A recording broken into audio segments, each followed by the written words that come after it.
몇 번 와서 설교한 것 같은데요. 이렇게 다시 만나뵙게 돼서 반갑습니다. 저희들은 요즘 시대를 이제 뭐 챗 GTP 시대, 또 인공지능 시대 이런 식으로 이렇게 부릅니다.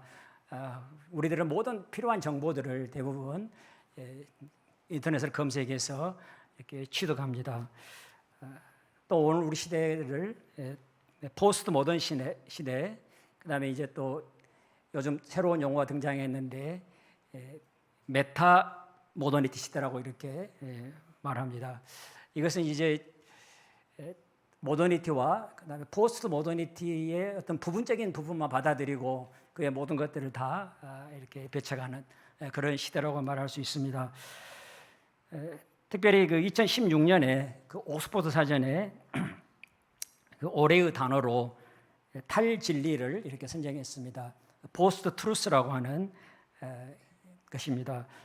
더 이상 이제 어떤 역사적이고 객관적인 어떤 사실이라든가 이것들이 그 진리고 거기에 근거해서 생각하고 행동하는 것이 아니고 어떤 여론 형성이나 이것들을 통해서 많은 사람들이 다수가 이렇게 결정하고 또 인정하는 것, 그게 이제 진리고 또 거기에 따라서 행동하는 이런 시대를 탈진리 시대라고 이렇게 말합니다. 탈진리 시대의 특징은 하나님이라고 하는 궁극적인 기준은 없습니다. 그리고 이제 자기들이 각자 생각하는 생각과 가치가 진리가 되는 시대입니다. 그래서 탈진리 시대의 그 모토는 각자 원하는 대로 너답게 살라고 하는 것이 삶의 모토가 되었습니다. 그리고 이제 이 메타 그 모더니티 시대는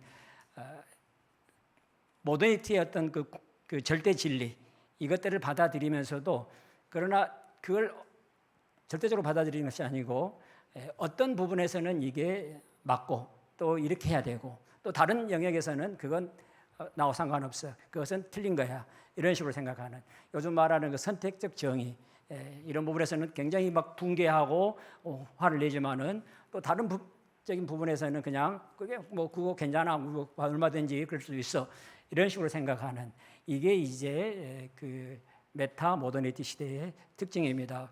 흔히 그 MZ 세대들의 그 이 특징이 이런 것이라고 말할 수 있습니다. 그래서 이제 이러한 사람들은 어떤 한 영역에서 그 자기들이 받아들이고 인정하는 것들이 자기 생각대로 이렇게 이게 맞다고 생각하는 것들이 진리고 또 그렇게 행동하는 쉽게 말하면은 부분적으로 또 파편적으로만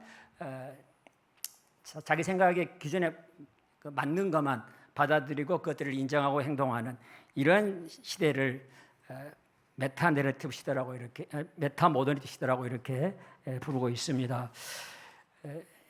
제가 그 2년 전에 나온 책 중에서 그 브렛 맥크라니 쓴 지혜 피라미드라는 책을 제가 읽었습니다. 지혜 피라미드. 이 책에서 말하고 싶어 하는 것은 무엇이냐면은 우리들이 이렇게 지금 모든 정보들, 우리가 필요한 지식이라든가 어떤 방법들을 인터넷을 통해서, 소셜 미디어를 통해서 우리가 취득하고 있는데 과연 이러한 것들이 바람직한 것인지, 어떤 문제는 없는지 이러한 것들을 이렇게 지적하고 있습니다. 그러면서 좀 더 나은 어떤 대안을 이렇게 제시하고 있는 책이라고 할 수 있습니다. 한 1년 반 전에 저희 아내가 암 진단을 받고 이제 죽을 병에 걸렸구나.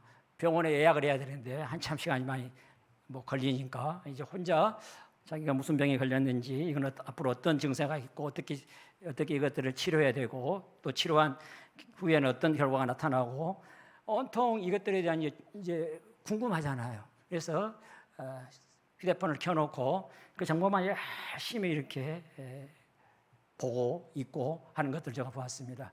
잠이 안 오지 않겠습니까?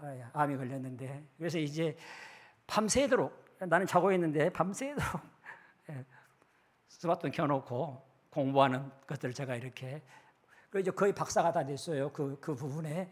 근데 이제 사실 이러한 것들이 어떤 문제를 유발시키고 있는지 이것을 맥크라넨이 지혜 피라미드에서 이렇게 이야기합니다. 첫 번째 그 문제는 불안과 스트레스라고 이렇게 이야기하고 있습니다. 어떤 정보를 하나 이렇게 입력을 하면은 거기에 대한 것들이 수없이 이렇게 떠오릅니다. 그러면 이제 그 다 읽다 보면은 밤새도록 이렇게 클릭하고 검색하고 또 넘기고 검색하고 넘기고 이러다 보니까 정보 과잉이 일어나고 이게 이제 뇌에 스트레스를 유발시키고 또 불안 수치를 올려주는, 그래서 스트레스와 그 불안을 일으킨다고 이렇게 말하고 있습니다. 사실 또 그러한 것들을 계속 찾아가다 보면은 오히려 꼭 자기에게 필요한 것들보다는 그냥 일반적인 이야기들만 몽땅하고 있고 진짜 중요한 정보들은 또 제공하고 있지 않습니다. 더 불안해지는 것이죠. 오히려 그것 때문에 더 스트레스 받고 암이 더 빨리 전이가 되고 곧 죽을 것 같은 생각이 들었습니다. 제가 볼 때. 두 번째 증상은 방향 상실과 파편화를 유발시킵니다. 너무 많은 정보들을 이렇게 찾다가 보니까 그것들 속에서 뭐가 맞지? 또 어떻게 해야 되지? 하는 데 있어서 이제 더 혼란을 일으킨다는 것입니다. 그럴 뿐만 아니라 또 아침부터 일어나가지고 인터넷 검색하고 있다 보면은 진짜 자기가 오늘 하루 무슨 일을 해야 되고 또 자녀들하고는 어떤 대화를 해야 되고 진짜 자기에게 중요한 일들을 해야 되는데 그것들은 다 제껴두고 그 속에서 이렇게 인터넷 속에서 인터넷 멍 때리고 있는 그런 그 상황에 이렇게 빠진다고 말하고 있습니다. 이러한 것들은 방향 상실과 또 정보의 파편화를 가져와서 우리가 진짜 해야 될 일들을 못하게 한다고 말하고 있습니다. 세 번째 증상은 무기력입니다. 무기력. 어떤 아침에 이렇게 인터넷 켜고 보면은 전혀 자기하고 관계없는 먼 나라 이야기, 브라질에서 무슨 일이 일어났고 또 지금 이스라엘에서 무슨 일이 일어나고 있는지 그런 일이 이렇게 툭 떠올라와요. 그러면 이제 어떻습니까? 그거 이렇게 열어서 봅니다. 그러면 또 무슨 일이 일어나요? 알고리즘에 의해서 계속 같은 비슷한 기사가 또 계속 떠오릅니다. 그러다 보면은 진짜 자기가 해야 할 일들을 놓쳐버리고 자기하고 진짜 관계없는 일들, 거기 지금 브라질 일어나는 일이 자기한테 무슨 상관이 있습니까? 그 일에 그냥 머리에 그냥 담아놓고 그것 때문에 그냥 스트레스 받고 염려하고 그렇게 하다 보면은 삶의 무기력에 빠진다고 이렇게 말하고 있습니다. 자기가 진짜 해야 할 일들을 못하고 뒷전으로 밀쳐버리는 그런 일들이 일어난다고 하는 겁니다. 그 다음에 네 번째 증상은 결정하는 일과 헌신하는 일에 있어서 마비를 가져온다고 이렇게 말합니다. 그 넷플릭스 패러리시스라고 하는 그 용어가 있습니다. 모처럼 시간이 나서 이제 영화를 보려고 넷플릭스를 켰는데 너무 많은 드라마나 영화들이 쫙 떠오르는 거예요. 그러면 뭘 봐야 되지? 이게 갑자기 이제 뭘 봐야 될지 이렇게 결정을 해야 되는데 결정을 하지 못하고 망설이는 그런 증상을 넷플릭스 패러리시스라고 하는 이런 그 용어로 이렇게 부른다고 합니다. 진짜 우리가 해야 할 일들을 결정하지 못하고 잠시 이렇게 멍하게 있는 그런 증상이 지금 우리가 그 인터넷에서 우리의 정보들을 취득할 때 나타나는 증상이라고 말하고 있습니다. 다섯 번째 증상은 진짜 나쁜 증상입니다. 확증 편향 증상을 갖게 됩니다. 이제 그 한번 우리가 어떤 주제에 대해서 검색을 하고 찾으면은 계속 그 주제가 알고리즘에서 계속 떠오르기 때문에 예를 들어서 뉴스 같은 경우도 다양한 견해들이 있지 않습니까? 근데 한 견해를 보고 관심을 갖고 봤어요. 그러면 이제 계속 그 주제만 계속 자기한테 이렇게 떠오릅니다. 뭐 인터넷에도 그러고 페북에도 그러고 어떻게 그렇게 그 페북이 그렇게 똑똑한지 모르겠어요.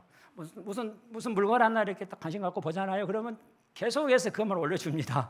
올려주고 어떤 그 뉴스도 마찬가지예요. 정치 기사도 마찬가지고 이렇게 하다 보면 이제 그게 맞다고 생각합니다. 확증 편향을 하는 것이죠. 확증 편향.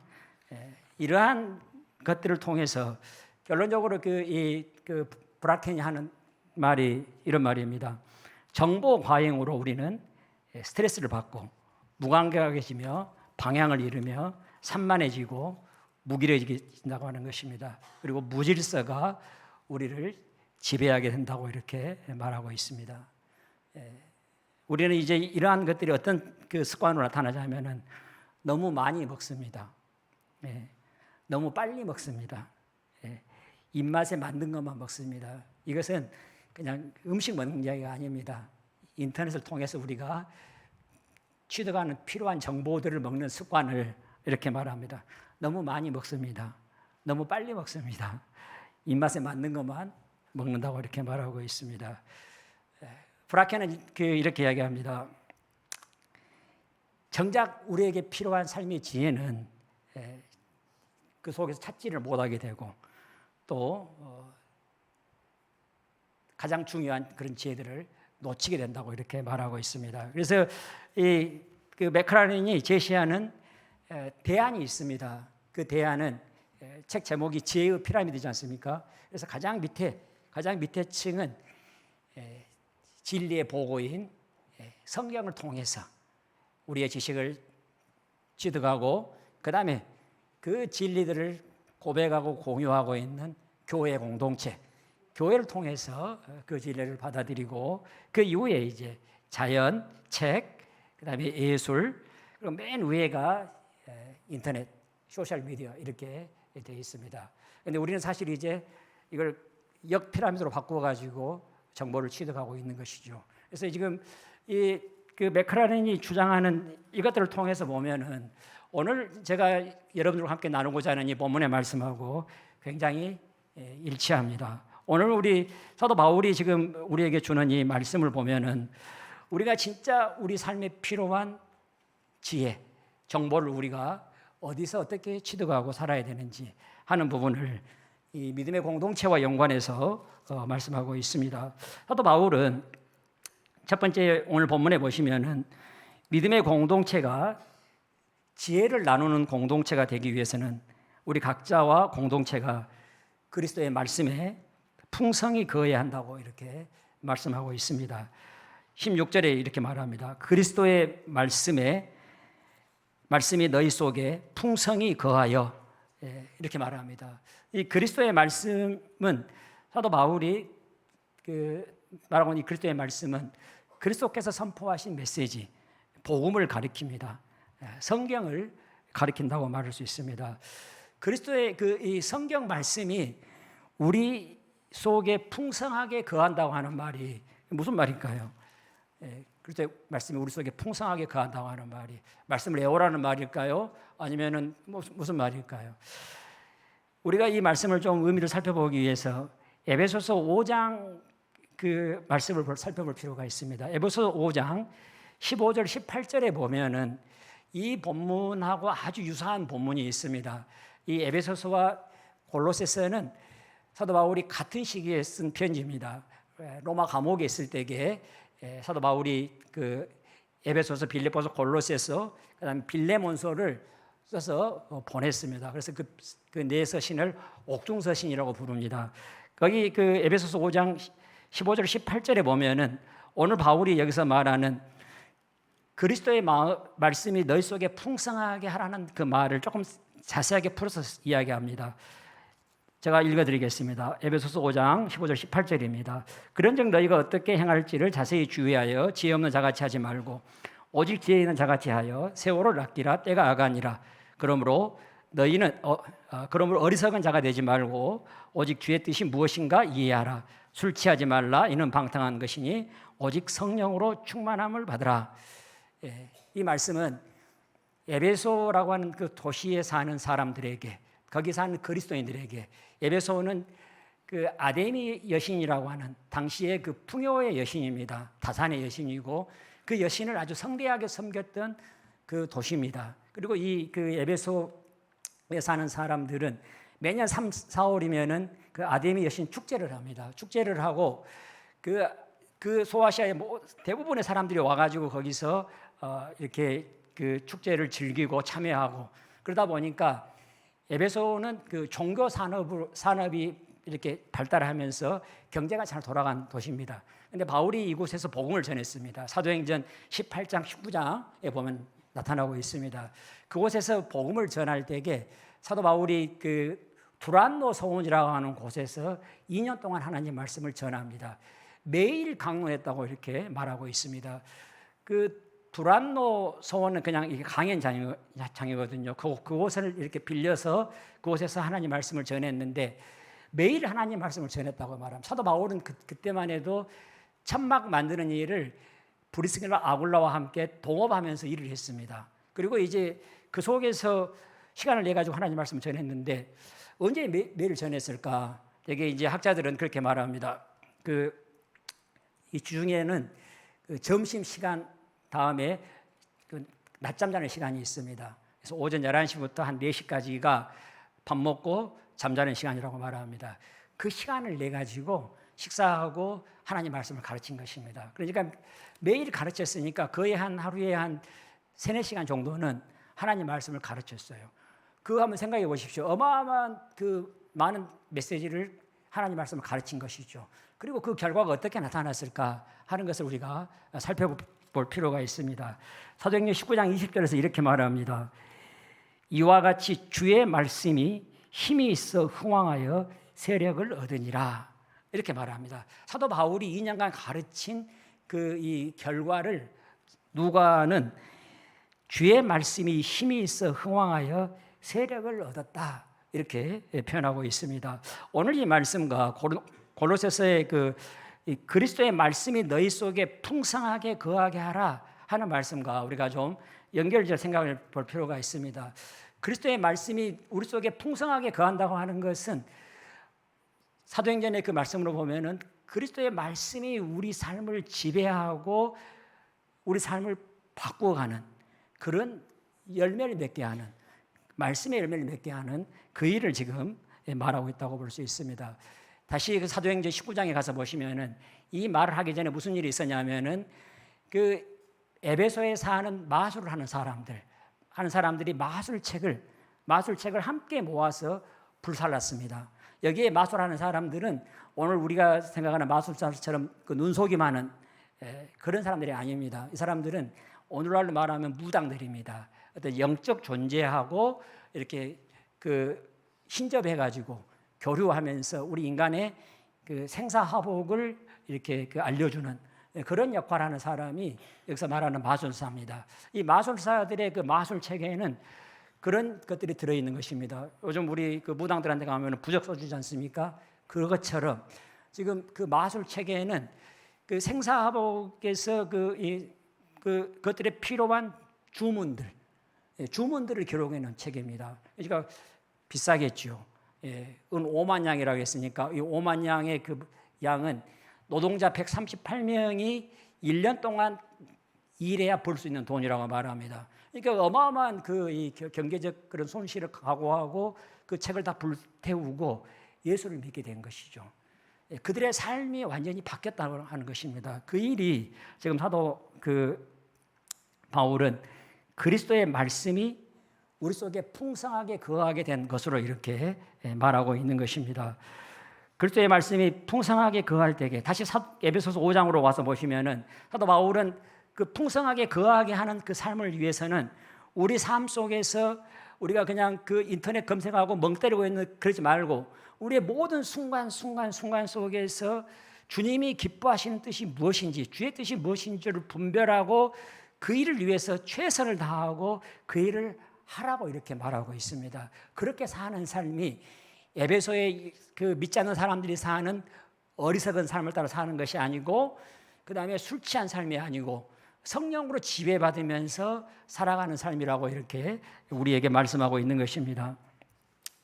그렇기 때문에 지금 그리스도의 말씀에 충만한 삶은 성령의 지배를 받는 삶이고 그리스도의 그 말씀으로 말미암아서 우리의 생각과 우리의 모든 것들이 바뀌고 우리의 삶의 방식이 바뀌어서 살아가는 삶, 이 삶을 지금 오늘 그 16절에서 말하고 있는 너희 속에 그리스도의 말씀이 충만한 거하는 삶이라고 이렇게 말씀할 수 있습니다.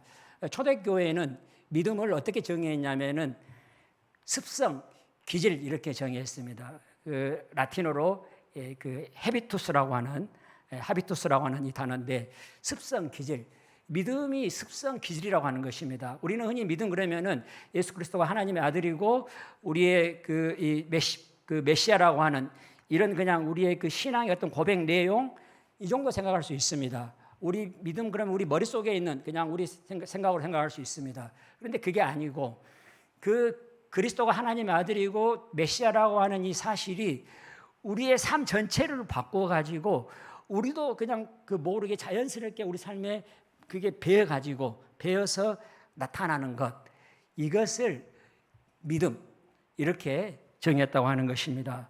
그렇기 때문에 사도 바울이 여기서 말하고 있는 그리스도의 그 말씀이 우리 속에 거한다고 하는 것은 우리의 그 믿음이라고 하는 이 생각이, 우리 하나님 말씀이라는 것이 그냥 우리 머릿속에만 있는 것이 아니라 우리 가슴까지 내려오고 우리의 삶을 바꿔 나가는 그 상태를 지금 이렇게 말씀하고 있다고 볼 수 있습니다.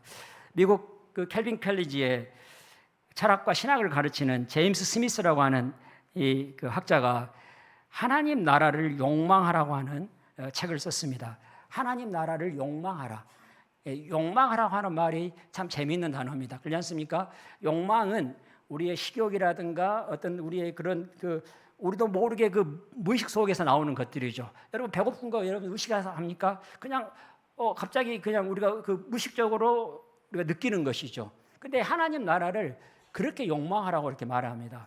어떻게 그 우리 의식 속에 있는, 우리 생각 속에 있는 이 믿음이 이렇게 우리 무의식 세계 속에까지 내려와 가지고 우리도 모르게 자연스럽게 그런 그 모습으로 나타나게 할 수 있을까요? 이것을 이제 제임스 스미스는 이렇게 이야기합니다. 우리가 매일 습관적으로 반복할 때 그 일이 가능해진다고 말합니다. 우리가 매일 습관적으로 이렇게 반복할 때에 우리 생각 속에 있는 것들이 우리의 그 무의식 속으로 내려와서 자기도 모르게 나타나게 한다는 것입니다. 오늘같이 이렇게 더운 날 교회에 나오기 쉽지 않지 않습니까? 그냥 밖에 나가는 것 자체가 싫잖아요. 그런데 여러분들 그런 그 이 더위에도 무릅쓰고 이렇게 교회까지 나오셔서, 담임 목사님도 안 계시는데 교회까지 나오셔가지고 예배 드리는 것들은 제가 볼 때는 이미 여러분들 무의식 속에 이 하나님 나라를 욕망하는 그 마음들이 생긴 것이죠. 예. 이와 같이 우리의 습관 속에서 이제 형성된 것이죠. 그리스도의 말씀이 우리 속에 풍성하게 거한다고 하는 것은 바로 이와 같이 우리의 무의식 세계까지, 우리 욕망에까지 이 하나님 말씀이 우리를 지배하면서 우리도 모르게 자연스럽게 그러한 일들을 해나가는 것들을 오늘 바울이 이렇게 우리에게 말하고 있는 것입니다. 저와 여러분들이 이런 사람이 되면 좋겠습니다. 제 아들이 군대 가가지고요, 이제 제대 그 보름 놔두고 군대에서 체육대를 했는가 봐요. 체육대를 했는데 400 계주하면서 완전군자고 계주하면서 계주를 했는데 넘어졌어요. 그리고 대퇴골 하나가 부러지고 말았어요. 그리고 나서 그때 그 든 생각이, 아들이 그래요. 하나님이 나를 때렸다, 이런 이야기를 해요. 다 그동안 엉터리같이 살아가지고, 목사 아들이 엉터리같이 살아가지고 지 마음대로 살다가 드디어 하나님한테 제가 맞았다. 그 무의식 속에 있다가 갑자기 그 아차 다리가 확 부러지는 순간에 깨달은 것이죠. 자기도 모르게 그게 튀어나온 거예요. 흔히 서양 사람들 어떤 일이 생기면 뭐라 그럽니까? 오 마이 갓 하지 않습니까? 오 마이 갓. 나쁜 표현을 할 수도 있습니다. 그런데 자기도 모르게 나오는 말이에요, 그냥. 여러분들은 뭐라 그래요? 주여 그러시잖아요. 우리 권사님들 주여. 그렇게 되는 것이 바로 사도 바울이 여기서 말하고 있는 그리스도의 마음이 우리 속에 거하게 하는 바로 그런 상태라고 이렇게 말씀할 수 있습니다. 저와 여러분들이 이러한 그리스도의 말씀이 우리 속에 풍성하게 거하는 저와 여러분 되시기를 바라겠습니다.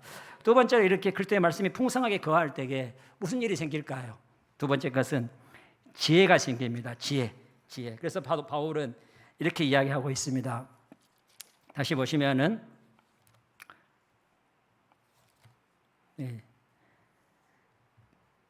모든 지혜로 피차 가르치며 권면하고 시와 찬송과 신령한 노래로 부르며, 특별히 여기 보시면은 모든 지혜로 피차 가르치고 권면하고 이렇게 말하고 있습니다. 이 말이 무슨 말일까요? 모든 지혜로 피차 가르치고 권면한다고 하는 말이, 왜 그리스도의 말씀에 풍성히 거하라 해놓고 차라리 그리스도의 말씀으로 피차 가르치고 권면하고 이렇게 말하지, 왜 그 말을 쏙 빼고 모든 지혜로 피차 가르치고 권면하라고 이렇게 말하고 있을까요? 지혜는 뭘까요? 당시의 그 헬라 문화에서 지혜, 헬라 철학에서 지혜는 이 모든 만물의 이치를 주관하고 있는 분이 로고스라고 했고, 그 로고스를 이해하고 또 로고스를 통해서 이 만물의 이치, 자연의 우리 인간사의 이치를 아는 것을 지혜를 아는 것이라고 이렇게 이야기했습니다. 그러니까 여기서 그 필로소피가 소피아를 사랑하라고 하는 말이거든요. 그러니까 헬라 사람들은 기본적으로 지혜로운 사람이 되기를 원했고, 그래서 이 세상 그 이치를 알기를 원했고, 또 자녀들에게 그 지혜로운 사람이 되라고 가르쳤습니다. 그런데 여기서 말하고 있는 바울이 말하는 이 지혜는 그 지혜가 아닙니다. 사도 바울이 여기서 말하고 있는 지혜는 구약에서 말하고 있는 지혜입니다. 구약의 그 지혜의 대표적인 이 책이 잠언서입니다. 잠언서에 보시면은 잠언의 지혜는 그 히브리어 호크마입니다. 호크마인데 그 잠언의 이 지혜는 삶의 기술을 말합니다. 삶의 기술. 삶의 기술. 그러니까 우리가 살아가면서 우리가 그 삶 속에서 우리의 그 문제를 피하는 능력, 또 문제가 생겼을 때 해결하는 기술, 이러한 것들을 터득한 것을 지혜라고 말합니다. 그러니까 굉장히 이것은 경험적이죠. 헬라 철학에서는 어떤 지적인 어떤 것들을 통해서 우리가 배우는 거라면은, 구약에서는 우리 삶을 통해서 배우는 것을 지혜라고 이렇게 말하고 있습니다. 잠언에 강조하는 것이 이겁니다. 아비들한테, 자녀들에게 하나님의 말씀을 가르치라고 말합니다. 하나님의 말씀을 가르칠 때에 자녀들의 삶이 지혜로운 삶이 된다고 말하고 있습니다. 그러면은 하나님의 말씀은 지금 구약의 율법을 말합니다. 이 율법을 가르칠 때에 그 자녀들은 하나님의 그 계명을 따라 살아가면서 그들의 삶 속에서 터득하는 것이 지혜입니다. 그러니까 지혜는 경험된 하나님의 말씀이라고 이렇게 말할 수 있습니다. 경험된 하나님의 말씀.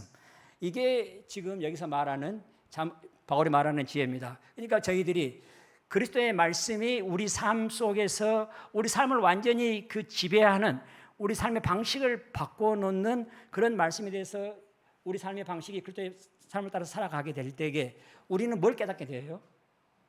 하나님이 주신 지혜를 깨닫게 된다고 하는 것입니다. 그리고 그 지혜를 지금 교회 공동체가 함께 모였을 때에 그 모든 지혜라고 했어요. 모든 지혜로 서로 가르치고 권면하라고 이렇게 말하고 있는 것입니다. 우리는 공동체가 모이면은 어떤 지혜를 여러분 나누십니까? 어떤 지혜를 나누고 사신가요? 저희 교회 최근에 그 전대 공대 교수님이 한 1년 전에 우리 교회로 왔어요. 그분이 하는 말이 그래요. 자기가 초신자 그 모임에 참석했는데 거기서 나오는 이야기들을 들어보니까 전부 세상 자랑이라는 거예요. 세상 자랑. 자기가 엄청 충격을 받았다 이렇게 이야기해요. 제가 작년까지 고등부 부서에서 제가 2년 동안 섬긴 적이 있습니다. 그런데 고등부 그 아이들 한 80명 되는데 그 아이들이 전부 다 모태 신앙이에요. 그 말은 무슨 말이에요? 다 교회 그 집사님, 중직자들 자녀들이라는 거예요. 그런데 몇 명 출석한지 아십니까? 30명 좀 넘게 출석해요. 80명 중에서. 교회 안 나옵니다. 고3 되면은요, 거의 안 나옵니다. 본인이 교회 나오기 싫어서도 안 나오고 부모님이 안 보냅니다. 왜 안 보낼까요? 이분들 생각 속에는 좋은 대학 가고 성공하려면 어디로 가야 돼요? 학원을 가야 되고 또 보충 수업 받아야 되고 이런 생각들이 있죠.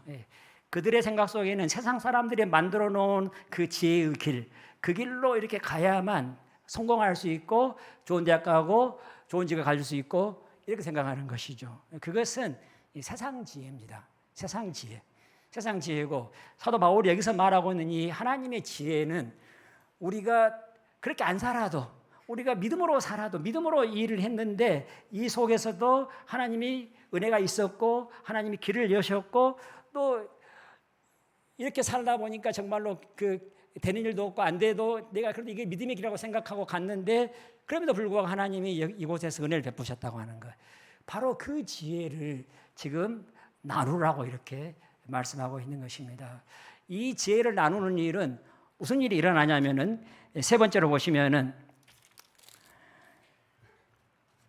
시와 찬송과 신령한 노래를 부르며 감사하는 마음으로 하나님을 찬양하고 또 무엇을 하든지 말이나 일에나 다 주의 이름으로 하고 그를 힘입어 하나님 아버지께 감사하라. 이것은 초대교회의 그 예배하는 모습입니다. 무슨 예배가 이루어지고 있냐면은 에베소서 5장에도 더 자세하게 이야기하고 있습니다. 19절부터 21절까지 보시면은 자기들이 한 주간 동안 살면서 그 하나님의 지혜를 따라서 하나님의 말씀 따라 살아가면서 그들이 누렸던 그 하나님의 은혜를 서로 이렇게 오페라로 하는 거예요. 화답하면서 하나님 나에게 이렇게 은혜를 베푸셨습니다. 그러면 여기서 또 하나님 나에게 이런 일이 있었는데 이렇게 은혜를 베푸셨습니다. 감사합니다. 이렇게 서로 화답하면서 무슨 일이 일어나겠습니까? 공동체 안에서 지금 하나님이 우리에게 어떻게 은혜를 베풀고 계시는가 이것들을 알게 되는 것이죠. 그러다 보니까 무슨 일이 일어나는 거예요? 자연스럽게 주님 앞에 주님이 우리에게 베푸신 것들에 감사하고 찬양하고 주님을 예배하는 그 놀라운 일들이 일어나고 있는 것입니다. 우리가 지혜를 얻는 것은 우리 삶에 진짜 필요한 지혜를 얻는 것은 인터넷을 통해서는 불가능합니다.